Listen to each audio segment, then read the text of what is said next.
Hello everyone, this is अंकुर चौहान। आज हम बहुत ही इम्पोर्टेंट टॉपिक पढ़ने जा रहे हैं बिल्डिंग मटेरियल का, और जिसका नाम है सीमेंट। और सीमेंट का ये फर्स्ट पार्ट होगा जिसमें कि हम इस चीज़ की बात करेंगे कि मतलब सीमेंट क्या होता है और सीमेंट की कंपोजिशन क्या होती है इसके अंदर। ठीक है, तो चलिए आज आगे बढ़ते हैं। जैसे कि मैं अगर बात करूं सीमेंट होता क्या है।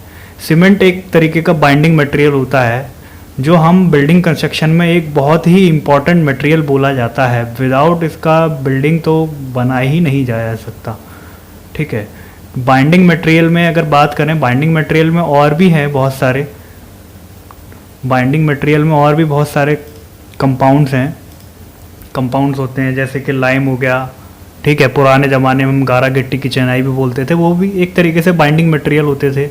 घास फूस मिला के चिकनी मिट्टी में अलग अलग उसको मड मोर्टार टाइप का फॉर्म बना के। लेकिन हम आज उनकी बात नहीं कर रहे। लाइम की बात हम डिफरेंट लेक्चर में करेंगे, और डिफरेंट अगर मोर्टार्स की और डिटेल्स में पढ़ेंगे डिफरेंट मोर्टार्स के बारे में। अभी सिर्फ हम यहाँ पे सीमेंट्स के बारे में बात करेंगे। सीमेंट क्योंकि बाइंडिंग मटेरियल है, सीमेंट अपग्रेडेड वर्जन होगा। हम ये कह सकते हैं लाइम से तो अपग्रेड है, क्योंकि लाइम के काफ़ी सारे ड्रॉबैक्स थे जिस वजह से हम सीमेंट को यूज़ करने लगे। ठीक है, लाइम को अगर हम पानी के अंदर डालते थे तो एक क्रैकलिंग साउंड प्रोड्यूस होता था, उसके अंदर क्रैकलिंग साउंड प्रोड्यूस होता था। तो उसके बाद क्रैकलिंग साउंड जिसे हम स्लैकिंग ऑफ लाइम भी बोलते हैं, जिसकी वजह से हम ये भी कह सकते हैं कि उसका वॉल्यूम भी इंक्रीज़ करता था 2 से ढाई गुना। ठीक है, तो वो हमारे लिए इतना बेनिफिशियल नहीं हो पाता था। हालांकि उसके अपने अपने ड्रॉबैक्स हैं, प्रोज एंड कॉन्स हैं, लेकिन सीमेंट्स के कहीं ना कहीं उससे ज़्यादा एडवांटेजेस हैं उसके कंपैरिजन में अगर बात करें तो। हम अगर इसमें बात करें आगे चल के तो सीमेंट होता क्या है, अभी हम शॉर्ट में ब्रीफिंग में अगर हम बात करें, सीमेंट क्या होता है, अर्जिलेस कंपाउंड्स होते हैं। Argillaceous compound plus calcareous compound. Calcareous compounds कौन से होते हैं? कैलकेरियस कंपाउंड्स वो होते हैं जिसमें कैल्शियम पाया जाता हो। ठीक है, कैल्शियम हमें लाइमस्टोन में भी मिलता है और डिफरेंट डिफरेंट फॉर्म्स में होता है, लेकिन मेनली हमको लाइमस्टोन से मिलेगा, जो कि हम सीमेंट्स में यूज़ करते हैं उसको। ठीक है, अगर हम अर्जिलेसिस कंपाउंड्स की बात करें तो ये क्ले मैटर्स होते हैं, मतलब जिनके अंदर क्ले पाई जाती हो। ठीक है, जिस क्ले को हम आम भाषा में या हिंदी में अगर हम बोलना चाहें तो इसे हम चिकनी मिट्टी भी बोलते हैं। ठीक है, और अगर हम इसकी अपीयरेंस की बात करें सीमेंट की, तो सीमेंट ग्रीनिश ग्रे कलर का होता है। और अगर हम इसके अंदर अगर MCQs की बात करें तो कहीं पर ये ग्रे कलर का भी ऑप्शन में MCQs में ये मिल जाता है। तो हम ग्रे भी बोल सकते हैं और उसको ग्रेनिश ग्रे भी बोल सकते हैं, क्योंकि कभी भी ऐसा नहीं होता है MCQs में, क्योंकि हमें ये इस तरीके से भी पढ़ना है ताकि हम कोई एग्ज़ाम्स भी दें, और ये नॉलेज के लिए भी होगा, ये एक एकेडमिक लेवल पे भी ये लेक्चर हेल्पफुल होगा। प्रॉपर अगर हम इसकी बात करें और आगे सीमेंट के बारे में, तो सीमेंट्स की हम काफ़ी सारी प्रॉपर्टीज़ को अल्टर कर सकते हैं। डिफरेंट प्रोपोर्शंस ऑफ कंपाउंड्स जो हम उसमें मिक्सिंग करेंगे, जो कि हम आगे आने वाले स्लाइड्स में पढ़ेंगे, तो हम उनको अल्टर करने के बाद हम डिफरेंट प्रॉपर्टीज़ उनसे गेन कर सकते हैं। For example rapid hardening cement हो गया। तो रैपिड हार्डनिंग सीमेंट जो होता है, रैपिड हार्डनिंग सीमेंट की बात करें तो रैपिड हार्डनिंग सीमेंट से अपने आप में ही वर्ड में एक तरीके से ये एम्फेसाइज कर रहा है कि मतलब कोई ऐसा सीमेंट, जो कोई ऐसा मटेरियल जिससे कि उसकी हार्डनिंग बहुत जल्दी गेन करी जा सके। अब ये यूज़ कहाँ पे होगा?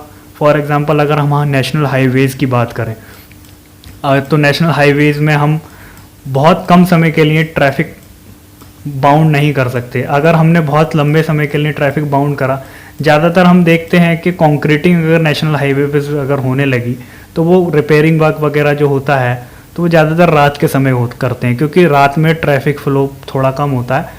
और वैसे और डिटेल में हम इसके बारे में अभी जब डिफरेंट टाइप्स ऑफ सीमेंट्स पढ़ेंगे, जो कि इंडियन IS कोड्स के अनुसार जो जो है रिकमेंडेशन, हम उसको डिफरेंट लेक्चर्स में पढ़ेंगे। अभी ये शॉर्ट ब्रीफिंग है इसमें, ठीक है। और भी अगर सीमेंट्स की बात करें, वाइट सीमेंट्स होते हैं, ठीक है, और रैपिड हार्डनिंग सीमेंट्स तो मैं आपको बोल चुका हूँ। लो हीट सीमेंट भी होता है, ठीक है, सुपर सल्फेट सीमेंट भी होता है, हाई एल्यूमिनियस सीमेंट्स भी होता है। ये सारे डिफरेंट कैटेगरीज होती हैं सीमेंट्स में। पोज़ोलाना पोर्टलैंड सीमेंट्स हुआ, ऑर्डिनरी पोर्टलैंड सीमेंट्स हुआ। तो हम इसको अभी आगे आने वाले लेक्चर्स में पढ़ेंगे, लेकिन अभी इस लेक्चर्स में what is cement and what is the composition of the cements को ही कवर अप करेंगे, ठीक है। आगे चलते हैं। अगर हम इसकी हिस्ट्री की बात करें सीमेंट की, तो हिस्ट्री इसकी काफ़ी इंटरेस्टिंग रही है कि पुराने ज़माने में पहले इजिप्ट के अंदर ऐसा होता था कि लाइम को हम लाइम स्टोन जैसा टाइप का मटेरियल होता था, हम उसमें स्टोन्स, बिल्डिंग ब्लॉक्स की अगर बात करें, पहले के ज़माने में स्टोन से चिनाई होती थी। चिनाई का मतलब हो गया मैसोन, चिनाई हिंदी का शब्द है, ठीक है। मैसोनरी, चिनाई का मतलब, चिनाई को इंग्लिश में मैसोनरी बोलते हैं। तो हम इसमें जो चिनाई करते थे पहले के ज़माने में, पहले मिट्टी ठोक के या लाइम स्टोन जैसा मटेरियल जिसमें थोड़े बहुत बाइंडिंग फीचर्स हो या कैरेक्टरिस्टिक्स हो, तो हम इसमें ज़्यादातर यूज़ करते थे उस टाइम पे। लेकिन अभी प्रेजेंट अगर जैसे जैसे समय बीतता गया, लेकिन इस चीज़ का प्रमाण है कि इजिप्ट के अंदर आज भी पुराने टाइम की इमारतें खड़ी हुई हैं, लेकिन वो ऑब्सोलीट कर गई हैं। अब इतना उनका इम्पोर्टेंस ख़त्म हो गया, लेकिन एक तरीके से हिस्टोरिकल मोनूमेंट्स तो बोले ही जाएंगे वो। अब जैसे थोड़ा थोड़ा टाइम बढ़ता गया, अब आया समय 1824 एडी का, जिसमें के लीड्स के अंदर एक मैसोन हुआ करते थे जिनका नाम था जोसेफ एस्पर्डीन। जोसेफ एस्पर्डीन जो कि इंग्लैंड के हुआ करते थे, इन्होंने सीमेंट का इन्वेंशन किया। अब सीमेंट का इन्वेंशन इन्होंने कैसे किया? इन्होंने ये पाया अपने एक्सपेरिमेंट्स में कि जो पोर्टलैंड जगह है इंग्लैंड के अंदर, वहाँ पे एक सैंडस्टोन की माइंस के अंदर जो सैंडस्टोन्स निकलता है, उसके काफ़ी सारे जो प्रॉपर्टीज़ थी जो इन्होंने सीमेंट इन्वेंट किया, उससे काफ़ी सारी सिमिलरिटी थी। तो इसलिए जो उन्होंने सीमेंट इन्वेंट या पेटेंट कराया था, उसका नाम पोर्टलैंड सीमेंट भी कहा जाता था। अब हम प्रेजेंट टाइम की बात करें, मॉडर्न पोर्टलैंड सीमेंट की बात करें, तो मॉडर्न पोर्टलैंड सीमेंट में और जो उस ज़माने में जोसेफ एस्पर्डीन ने जो सीमेंट इन्वेंट किया था, उसमें और आज के ज़माने का जो पोर्टलैंड सीमेंट है, उसमें ज़्यादा डिफरेंस नहीं है। अब हम भी जानते हैं, मतलब जैसे जैसे टाइम ग्रो करता जाता है, थोड़े बहुत अपग्रेडेशन हर चीज़ में आने लग जाते हैं। वही अभी भी हुआ है। अब जैसे हम बात करें इंडिया में मैन्युफैक्चरिंग कब शुरू हुई, first time of Indian factory में अगर हम बात करें, तो मैन्युफैक्चरिंग इसकी हुई इंडिया में स्टार्टिंग 1914 में, मतलब 1914 में। और इसकी शुरुआत किसने करी? इंडियन सीमेंट कंपनी लिमिटेड, जिसने पोरबंदर में अपना प्लांट सेटअप किया। पोरबंदर कहाँ पर? गुजरात में।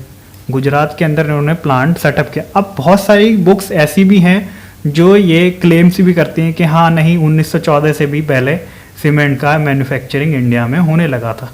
आई एग्री विद देम ऑल्सो, लेकिन ऑफिशियली अगर कहा जाए तो 1914 में ही इसका प्लांट लगा था। लेकिन कहीं कहीं MCQs में 1914 भी मिलता है और 1904 भी मिलता है। तो लेकिन कभी भी ऐसा नहीं होगा कि 1914 भी मिले और 1904 भी मिले, दोनों में से एक ऑप्शन होगा। अगर 1904 की बात करें, थोड़ा सा हम वो भी देख लें, तो 1904 में जो कंपनी सेटअप हुई थी, साउथ इंडिया इंडस्ट्रियल लिमिटेड, जो कि मद्रास के अंदर लगाई गई थी, छोटी सी यूनिट थी। अगर छोटी सी यूनिट की बात करें तो मद्रास के अंदर जो शहर जाना जाता है वो चेन्नई के नाम से जाना जाता है। तो यह था इसका इतिहास। अब थोड़ा आगे बढ़ते हैं अगर इसके बारे में, तो अगर मोटे तौर पे अगर बोला जाए सीमेंट कितने प्रकार के होते हैं, ठीक है। नॉर्मली ये दो तरीके से मिलते हैं, एक तो नेचुरल सीमेंट्स होता है जो नेचुरली मिलता है, और एक आर्टिफिशियल। अब नेचुरली सीमेंट की हम बात करें तो बहुत, जैसे मैंने आपको बताया था अभी पीछे कि बहुत से ऐसे मटेरियल होते थे नेचर के अंदर, बहुत सारे जो पुराने ज़माने में बाइंडिंग मटेरियल के तौर पे यूज़ होते थे, तो वो नेचुरल सीमेंट्स हो गया, ठीक है। और अगर हम इसमें आर्टिफिशियल सीमेंट की बात करें, जो कर प्रेजेंट टाइम का, मॉडर्न टाइम का, वो हो गया आर्टिफिशियल सीमेंट, ठीक है। तो हम आगे चलते हैं, इसमें थोड़ा सा हम डिटेल्स में और पढ़ेंगे नेचुरल सीमेंट क्या होता है। नेचुरल सीमेंट्स में अगर बात करें तो 20 to 40% जो होता था वो आर्जिलेसिस कंपाउंड होते थे, बाकी उसके अंदर जो होता था वो कैलकेरियस कंपाउंड्स, जैसे कि मैं आर्जिलेस कंपाउंड्स की बात पहले कर चुका हूँ। आर्जिलेस कंपाउंड वो होते हैं जिनके अंदर क्ले मिलता है। कैलकेरियस कंपाउंड्स की बात करें वो जिसके अंदर हमें कैल्शियम मिलता है।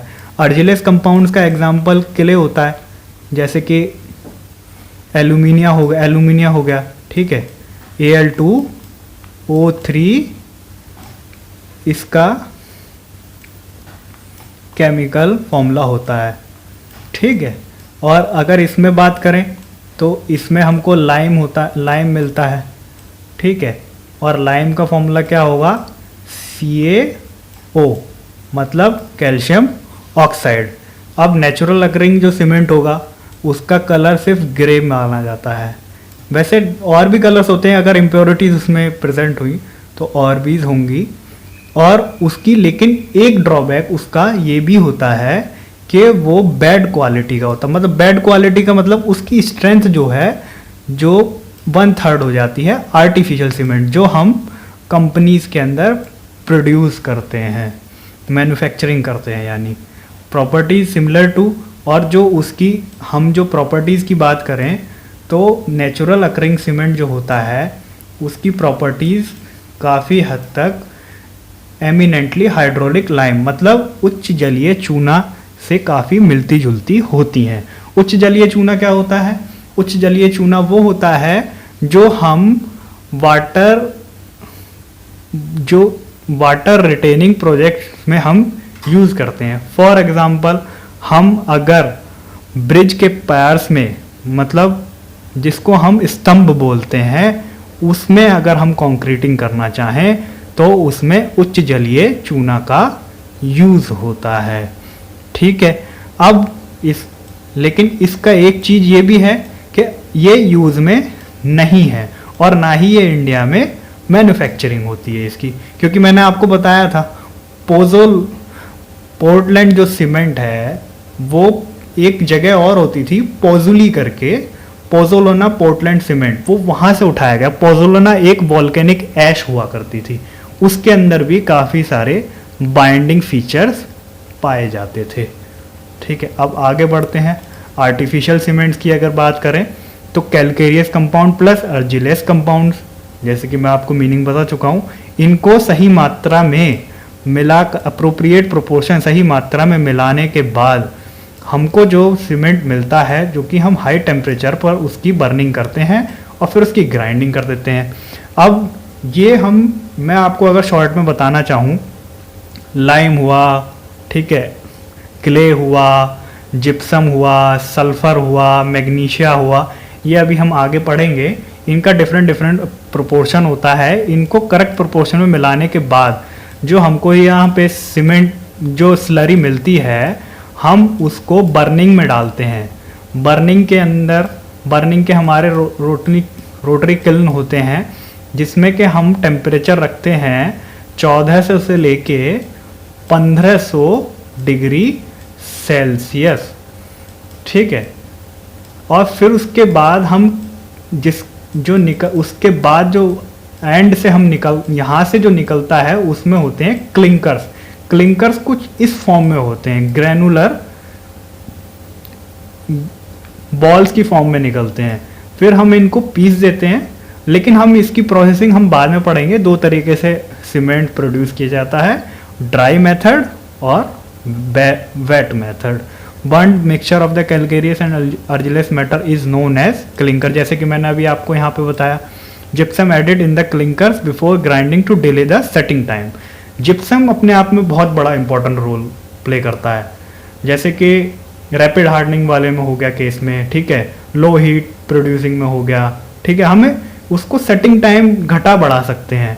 अगर हमें जल्दी से उसकी सेटिंग चाहिए तो हम उसके अंदर जिप्सम कम डालेंगे, और हमको उसको अगर रैपिड हार्डनिंग का मतलब रैपिड सेटिंग चाहिए तो हम उसके अंदर जिप्सम कम डालेंगे, और हमें देर से चाहिए तो हम उसके अंदर जिप्सम थोड़ा ज़्यादा डालेंगे। अब सीमेंट क्लिंकर्स क्या होते हैं? Cement clinkers is a dark grey nodular material made by heating ground limestone and clay temperature at of about 1400 to 1500, जैसे कि मैंने अभी आपको बताया था।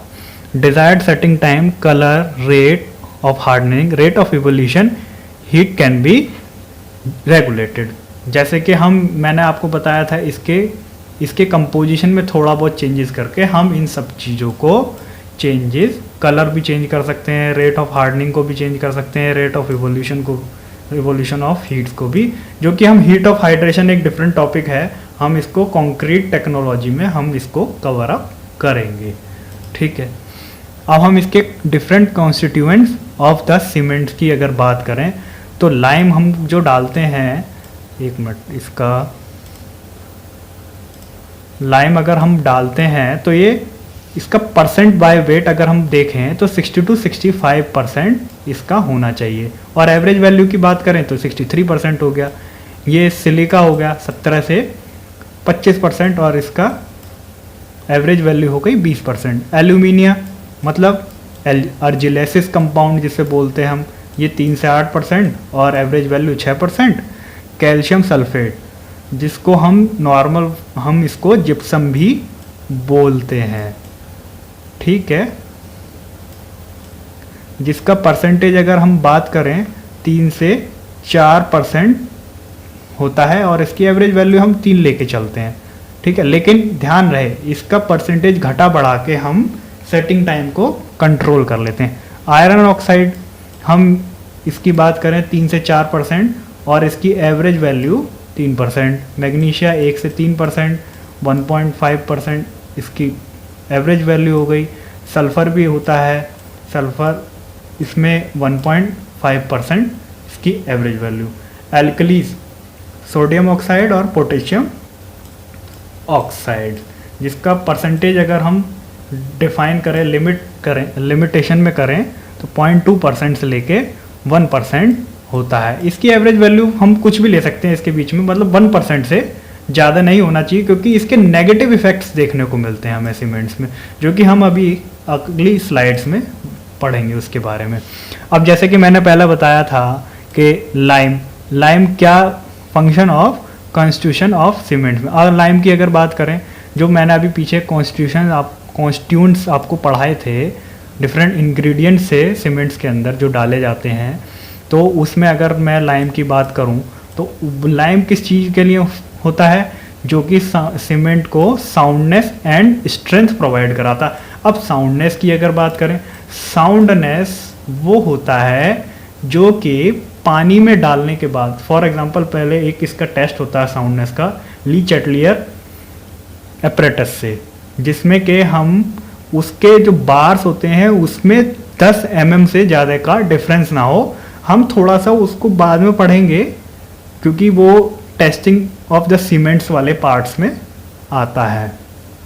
अब साउंडनेस हम मोटा मोटा ये कह सकते हैं, साउंडनेस वो होता है अगर फॉर एग्जांपल आप पानी में अगर सीमेंट डालें और उसका वॉल्यूम एक्सपेंड हो जाए, और आप उस सीमेंट को अगर दीवार में चिनाई में यूज़ कर लें या कहीं कंक्रीटिंग में यूज़ कर लें, और फॉर एग्जांपल आपने दीवार में चिनाई में यूज़ कर लिया, वो पानी डालने के बाद वो एक्सपेंड हो गया, वो आपने चिनाई तो गीली कर दी, लेकिन फिर उसके बाद जब वो सूखेगा तो वो अपनी जगह पर आएगा, तो एक सेटलमेंट हो जाएगा जगह जगह, तो उससे क्या होगा, स्ट्रक्चर हमारा फेलियर्स हो सकता है।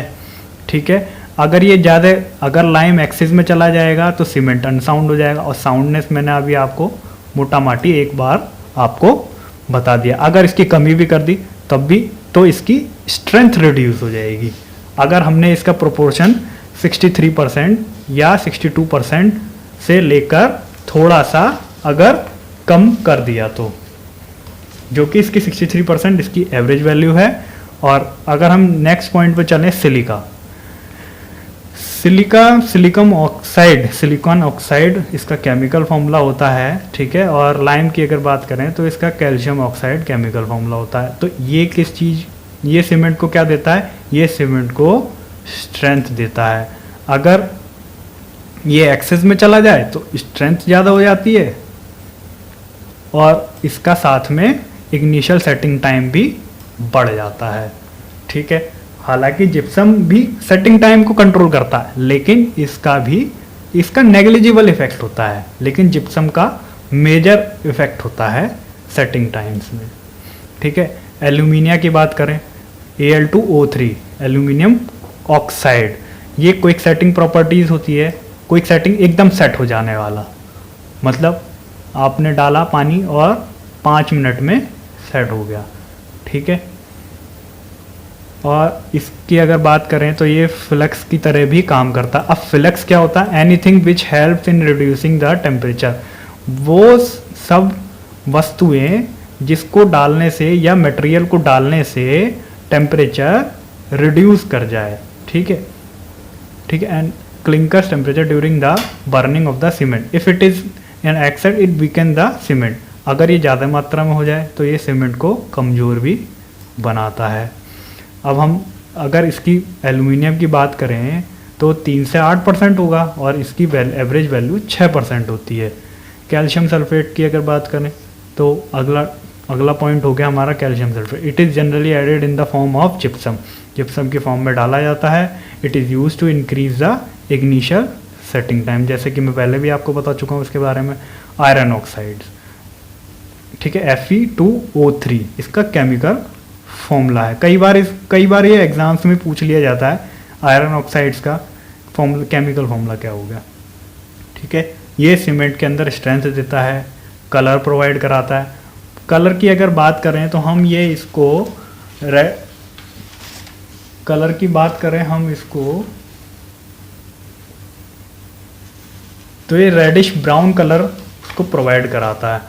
हार्डनेस भी प्रोवाइड कराता है। हार्डनेस और सेटिंग में काफ़ी डिफरेंस होता है। सेटिंग वो होता है सीमेंट के अंदर जिससे कि आप उसको सेट करने के बाद आप उसको टच करें और वो अपनी जगह से ना हिले। हार्डनेस में उसमें स्ट्रेंथ आ जाती है, और सेटिंग में क्या होता है, वो अपनी प्लास्टिसिटी लूज कर देता है। ये सेटिंग होती है, और हार्डनेस क्या होती है, वो अपनी स्ट्रेंथ गेन करने लग जाता है। ये इन दोनों में डिफरेंस होता है। और हम आगे बात करें magnesium oxide, it imparts strength, soundness में आपको बता चुका हूँ। कलर की बात करें तो ये येलो टिंट सीमेंट के अंदर प्रोवाइड कराता है, ठीक है। अगर ये ज़्यादा मात्रा में मिल जाए तो सीमेंट अनसाउंड हो जाता है। सल्फर की बात करें तो ऐसे केमिकल नोटेशन होती है रिस्पॉन्सिबल फॉर ये भी साउंडनेस, ठीक है। अब जैसे कि मैंने अल्कलीज के बारे में आपको बताया था, अल्कलीज क्या होता है, जब बर्निंग का प्रोसेस होता है, यहाँ पे मिक्सिंग हुई, यहाँ पे बर्निंग हो गई, और यहाँ पे ग्राइंडिंग हो गई, ठीक है। यहाँ पे सीमेंट की ग्राइंडिंग हो गई, तो यहाँ पे जो बर्निंग हो रही है 1400 से लेके 1500 डिग्री सेल्सियस के अंदर, तो उसमें क्या होता है, जैसे घास फूस हम अल्कलीज को हम मान के चलते हैं, इसका कोई बहुत ज़्यादा मेजर इंपॉर्टेंट रोल्स नहीं होता, लेकिन ध्यान रखें ये 0.2 से लेके 1% से ज़्यादा नहीं होना चाहिए। 0.2 इसकी लोअर लिमिट है और 1% इसकी अपर लिमिट है। जैसे कि मैंने बोला flu gases during the burning, ठीक है, उड़ जाता है ये बर्निंग के दौरान। Presence of alkalis in the cement causes the efflorescence. Efflorescence एक वर्ड आया अब यहाँ पे नया, तो एफ्लोरेसेंस की इसकी बात करें तो white stains on the structure. आपने बहुत सारे अपने रियल लाइफ में देखा होगा कि स्ट्रक्चर के अंदर वाइट सा एक लेयर चढ़ जाती है, या वाइट सा आपने देखा होगा, हम उसे हिंदी में लोना भी बोलते हैं, ठीक है। तो वो एल्कलीज सीमेंट के अंदर होती है, इसीलिए उसके अंदर ये वाइट स्टेन्स मिल जाते हैं स्ट्रक्चर के अंदर।